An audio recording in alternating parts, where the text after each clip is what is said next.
So, two things. Actually, I'm going to call Roddy to give the concluding remarks. Unfortunately, Mr. Zoublakis, Kyrios Zoublakis, cannot be with us for the concluding remarks, so Roddy will do the hard work of a conclusion. Just to say before that, because of the whole discussion about Bouboulina, maybe Prince Charles, now King Charles, was onto something when he mispronounced Bouboulina into Bulubina. Maybe. So, Roddy, the floor is yours. Thank you, Michali. And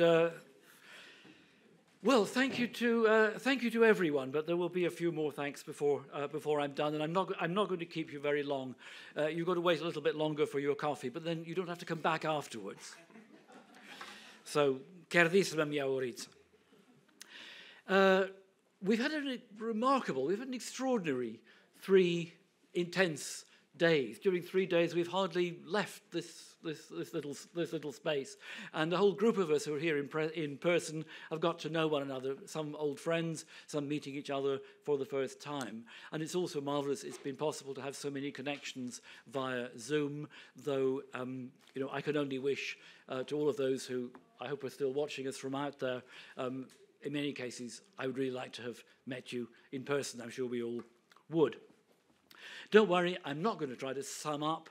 At this point in the conference, I think everybody's thinking, gosh, what happened yesterday? What happened the day before? Who said what? It'll gradually settle in our minds. But for now, okay, let's just relax a little bit. But one or two just closing, facts. First of all, we've heard, by my count, 32 papers. Yeah, exactly, 32 papers from people representing 27 institutions plus 2 private scholars. Speakers have come from, by my count, 11 different countries on 3 continents. If that's not towards a global history of Philhellenism, what is? And, I think what you have succeeded in doing in this conference is really turning the whole impression we have of Philhellenism and the 1821 revolution on its head. So much of the older literature or the older perceptions or even prejudices on the subject are based on the idea that the world came to Greece. And it's very, there's a wonderful line from Solomos, Venida τίποτα ενδοξότερα από τούτο το Alonaki.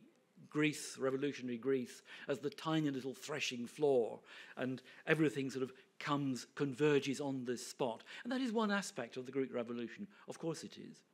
But what this conference, I think, has really shown is that the opposite thing was happening at the same time. The mikro Alonaki, if you like, was actually bursting beyond its bounds, having an impact, interacting with things that were happening all over the world, to the extent that the world was connected at that time. This conference has shown the astonishing geographical reach of Philhellenism during the 1820s. From the westernmost reaches of the United States of America, as they were at the time, to Russia, which already, of course, by that time stretched as far as the Pacific. So it almost goes right the way around the world. In Europe, from the Iberian Peninsula to Finland, to Poland, and again, as we said, to Italy, to Russia. So there is this extraordinary geographical reach. It's not just people are coming from there. This is the impression we get, with the moving garden of heroes and Messalonghi. You see the graves, and you see a Finn, you see an Italian, a German, an American.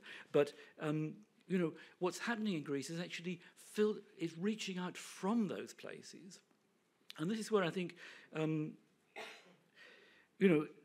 as Monsieur Barrault has demonstrated so wonderfully in his book of 2009, Philhellenism was a movement that affected the whole of Europe, and in this conference, I think you have taken that even further to the Americas, to Russia as well. So the first thing is geographical reach, also chronological reach. You've been talking about, inevitably, you can't get away from it, ancient Greece. We've heard about Byzantium, the Crusades, for better or for worse, and the chronological spectrum has come all the way to the present day.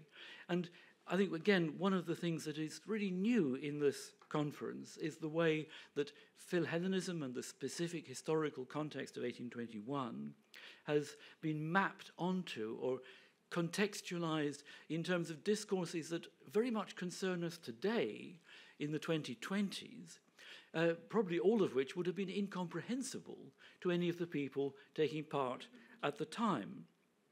Discourse, discussion about race. Nobody talked about race. In a sense, they were all racists, but, you know, the concept was completely different. Gender.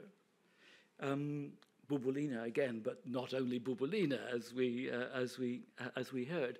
Some very interesting and potentially rather disturbing issues, questions about colonialism.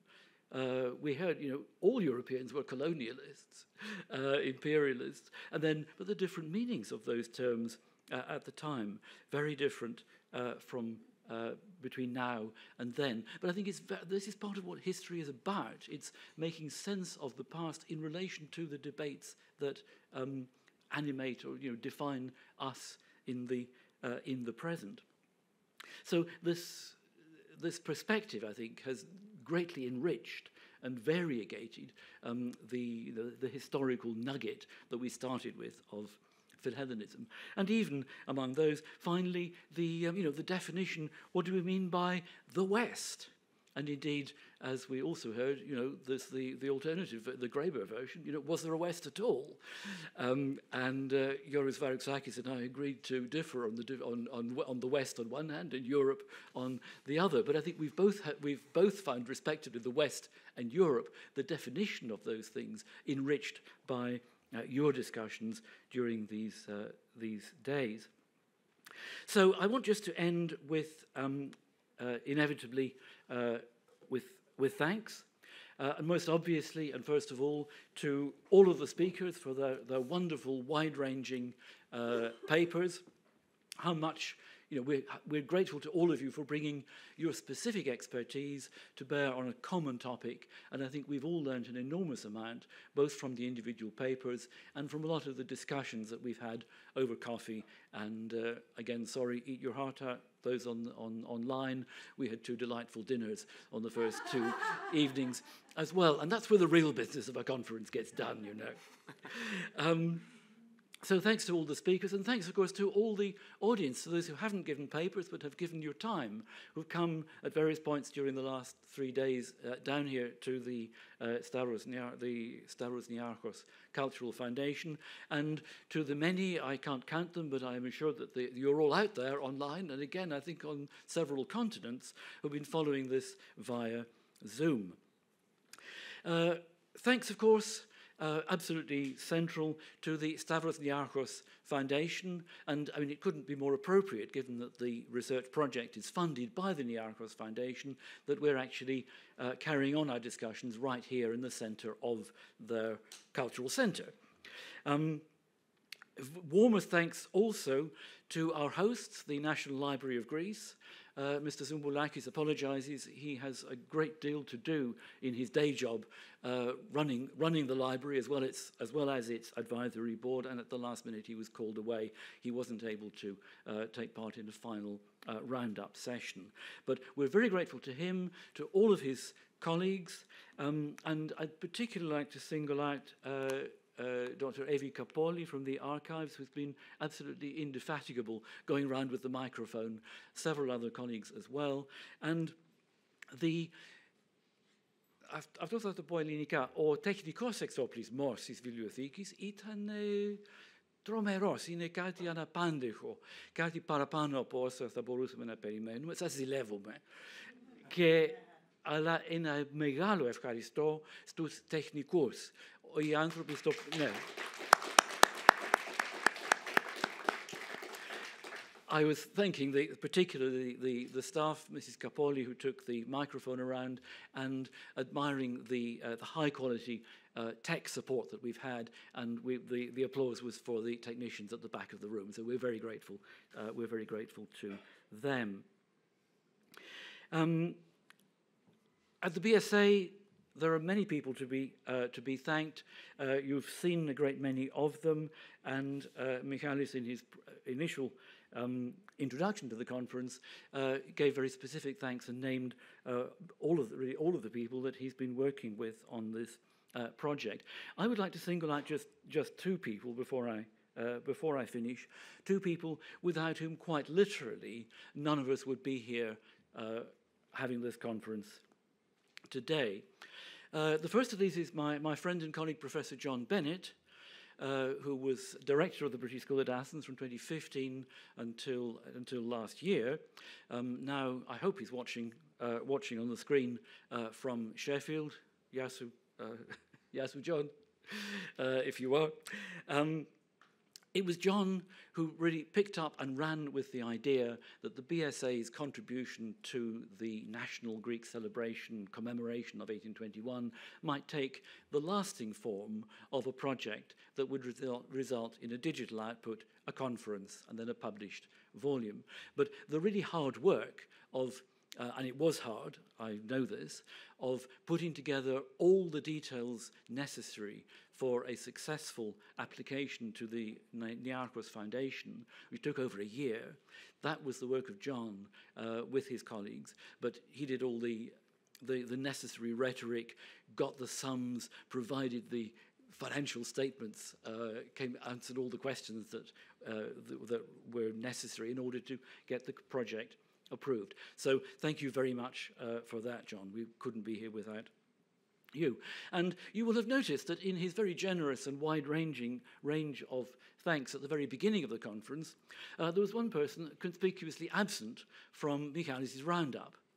And that, of course, is Michalis himself. If it wasn't for Michalis, we certainly would not be here. Michalis is the 1821 Fellow. That's a new post created at the BSA for these 3 years, from 2021 to 2024, working on this project on archives of British Philhellenism. And part of his job description was, at the midpoint of his tenure, to convene a conference. When we launched the applications for the post that he now holds, I would never have imagined that we would be having a 3-day conference here with the subtitle, Towards a Global History. The 1821 Fellow was, after all, selected on the premise that he or she would work very specifically on the archives held at the BSA and here at the National Library of Greece. Michalis has done that, is doing it brilliantly, but he's brought a whole concept to the work that he's been doing, which goes far beyond working in such a congenial way with colleagues, always meeting and often being ahead of deadlines, really producing the goods. And you saw on screen last night just how good the goods are. He's also, he's a man of concepts.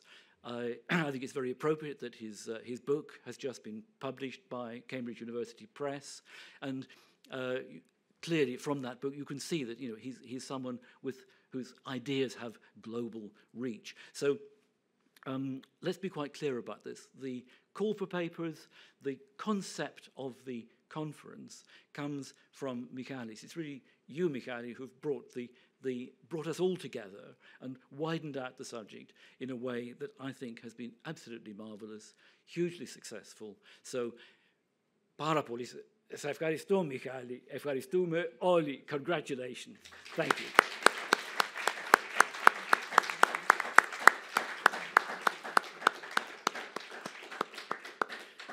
And with that, I think we really can close, go for our coffee, and thank you all very much.